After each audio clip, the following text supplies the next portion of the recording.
投げつけた桃は腐り、伊藤は重心を取り戻すこと。2月24日、私は一人で日本に舞い戻りました。家を出てくる直前、夫に噛みついて、聞き間違いではありませぬ。噛みついた。ガブリと。人間のふりができなくなってしまって我ながら慌てました。そして硬直した夫を置いて家を出て日本に来たものですから帰れるかどうか分かりません。愛子を置いてきました。いざという時は、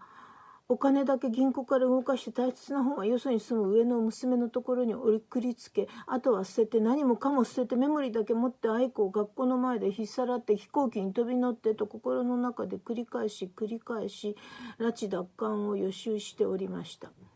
顔を突き合わせずに電話で話しているうちに一時小康状態にまで行ったのに、やがてまた何が原因だったか口論になり、その畳みかけるような弁論大会の勝ち抜き合戦のようなものの言い方が嫌でたまらぬ。なぜそんなに攻撃的にものを言うかと私が言いますと、攻撃的と繰り返して夫は見なくても分かります。電話の向こうでくるりと目を天井に向け、けというようなため息をつき、お前は攻撃的ではないのか、この間お前が俺になしたことはあれは攻撃とは言わないのか、俺は未だに持っている歩くことの難しさを。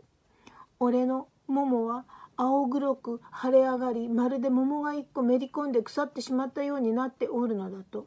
それはとても悪すぎるねとシンプルかつストレートに私が言い、実はそれしか表現方法を知らなかったためでありますが、夫には多分能天気で無反省に聞こえたんでしょう。医者に行った方がと提案しますと、夫は低いわざわざ聞き取らせないために努力しているような低い声で言いました。医者に何と言う。妻がこれをやったと。この国でそんなことを所轄機関に知らせてみろ。それをしないで済まそうという俺の行為だ。感謝してもらいたい。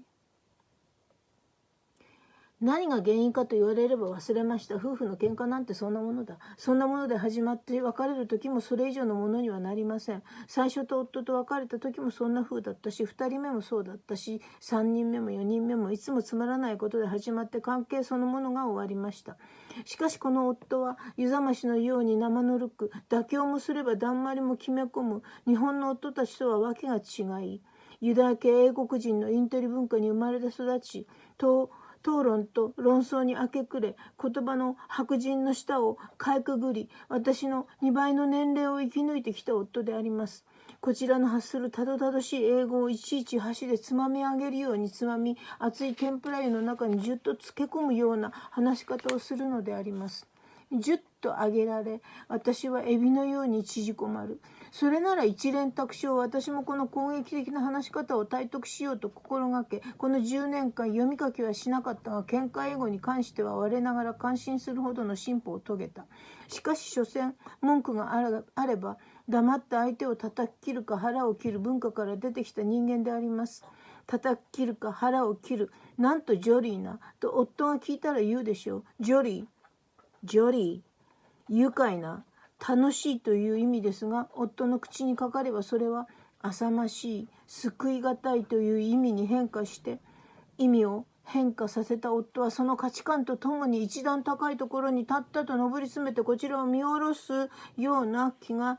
いたします。口では叶えません。じゅっと上げられ、足元をすくわれ、銅と倒され、追い詰められ、一斉射撃を浴びて息も絶え絶え、いえ、すべてメタファでございます。それを言うなら、桃もメタファ、トゲもメタファ、夫も母も父も、夏の暑さも冬の寒さもすべてこれメタファなこの日常、メタファでないものは、私が私として生きているというこの一点しかないのでございます。